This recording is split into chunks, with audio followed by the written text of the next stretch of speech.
everybody, I'm Aaron and welcome back to the shop.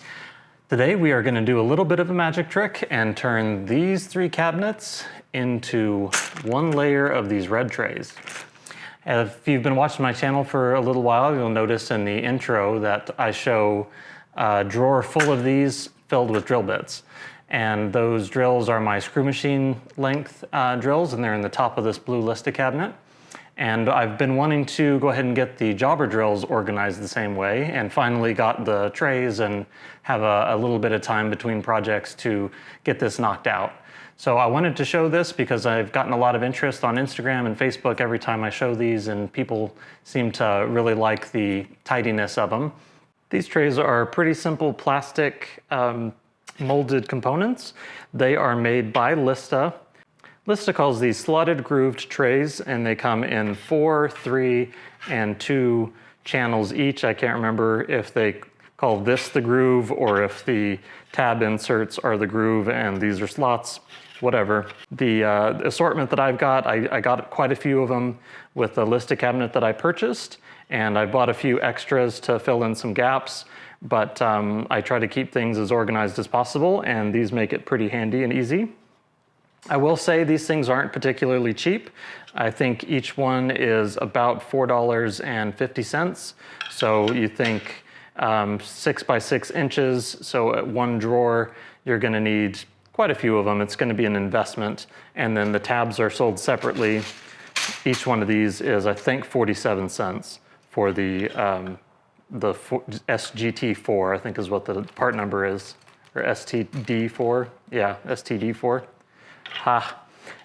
Anyway, so these guys snap together really easily and simply. They hold up well to oil and coolant and stuff like that.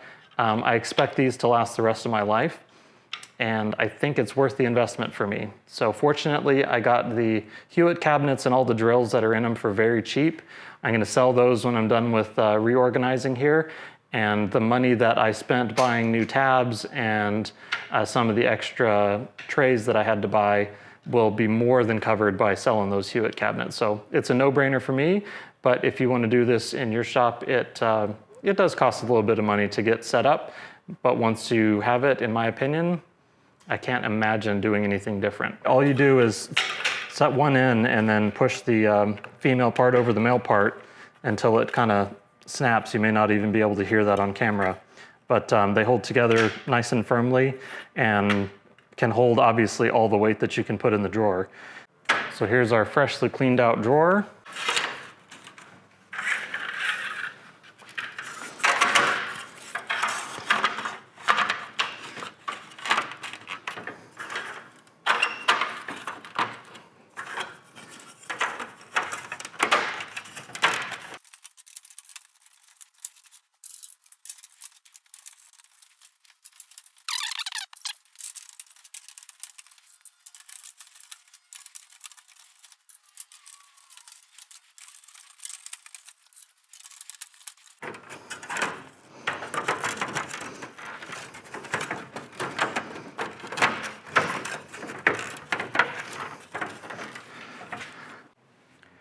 So this is the only annoying part of this little project, labeling. So we've got our little divider tabs here.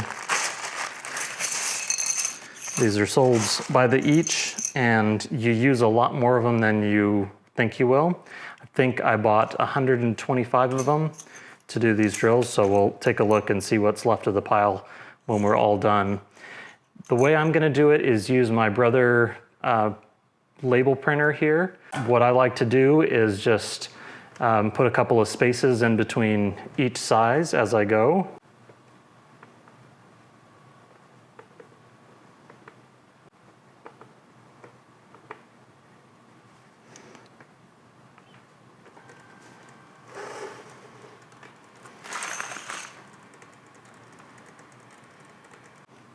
Those are probably a little close together, but that's okay.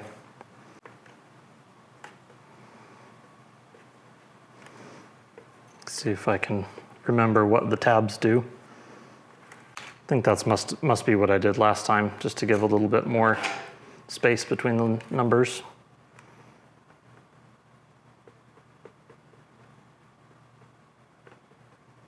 I was just gonna use scissors and kind of eyeball it, but I think for as many as I have to do all at once, it may be worth a little bit of effort to try and keep things straight and square.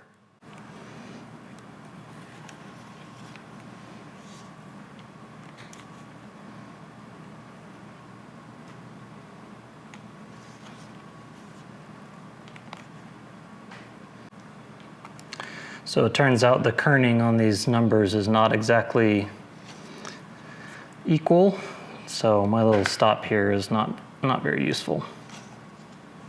If you want to start a fight with some graphic designers and call it kerning, and they'll say, it's not actually kerning, what you're talking about. It's kind of like telling a machinist to use a spot drill instead of a center drill to start a hole. They tend to get really annoyed by that for some reason.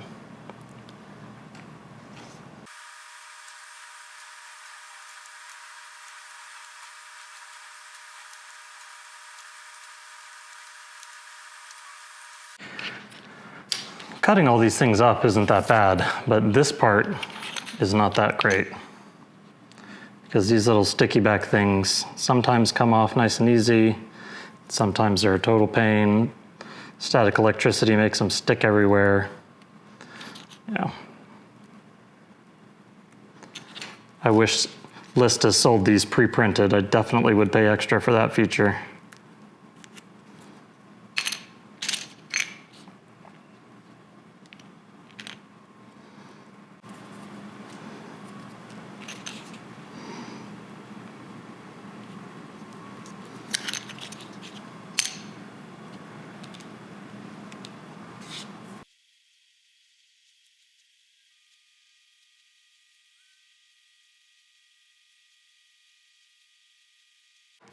The other thing, it may look ridiculous, like, oh, how precise do you need to be with the tweezers? Give me a break. The tweezers actually make this a lot faster. It's not that I'm able to necessarily be super precise with where the location is. It's just a matter of being able to get it off my finger easily and get it onto the tab easily. So tweezers are very helpful. It's not me being weird in that case. I mean, I guess you could say this entire project is me being weird, but I'm not alone in my weirdness anyway. So that's all we've got left of unlabeled tabs. So that's 2, 4, 6, 8, 10. So I guess it takes it makes sense, 115 for a big drill index. I think otherwise we are about ready to actually install or put the drills in the cabinet in their drawer. And to do that, I am gonna enlist the help of a little buddy of mine. So I brought 2 little buddies out here to help. Yep. This one, what's your name?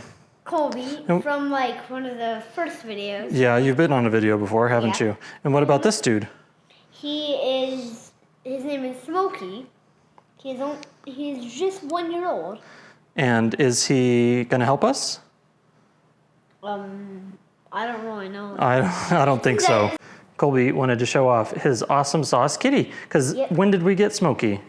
About like 2 days before my birthday. 2 days before your birthday, and how old are you?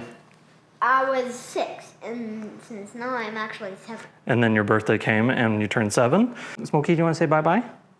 Say bye-bye. Bye-bye. Sweet boy. Okay, let's take Smokey back into the house. Yeah, we'll be back in just a minute. I need the one that is 1/16. Awesome. Okay, the next one we need is going to be 5/64.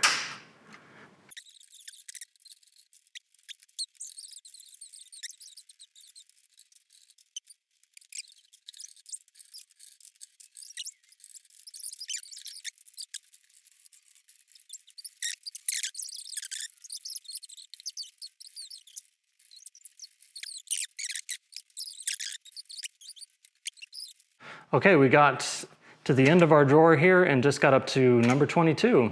So we have our fractional drills, our letter drills complete, but then only 1 to number 22 for the number drills.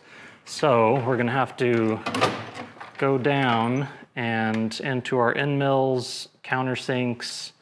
Anyway, reconfigure this a little bit and put the rest of the jobber link drills in, and then we should be all cleaned up. Did you have fun helping me? Yeah, pretty much. Pretty much. And did you stay up past your bedtime to help me? Oh, yeah. I do not know since I can't even see a clock. You can't even see a clock. Thanks for helping me. You're welcome. Can you say thanks for watching, everybody? Thanks for watching, and have a great rest of your day. All wrapped up. We've got everything filled out here in the top, not too much wasted room in the back.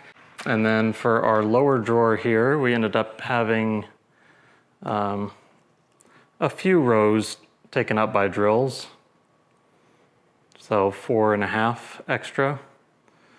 And reorganized my center drills and spot drills and some of the end mills and stuff like that. So made it a little bit tidier and a little bit more organized. I've shown this in another video. If you want to go check it out, I'll put a card up so you can click to that easily and see my process for using this Kaizen foam. There's my lathe tools and indexable carbide. And the last part of the reorganization and tidying up isn't finished yet, but I've got all my new stop collars installed on my turning tools and boring tools. So that is a threaded collar that you secure with the set screw. I've had mixed luck, I guess you could say, with the Aloris standard style. So you can see I've still got one left. I need to make a new stud. That one's quite bent.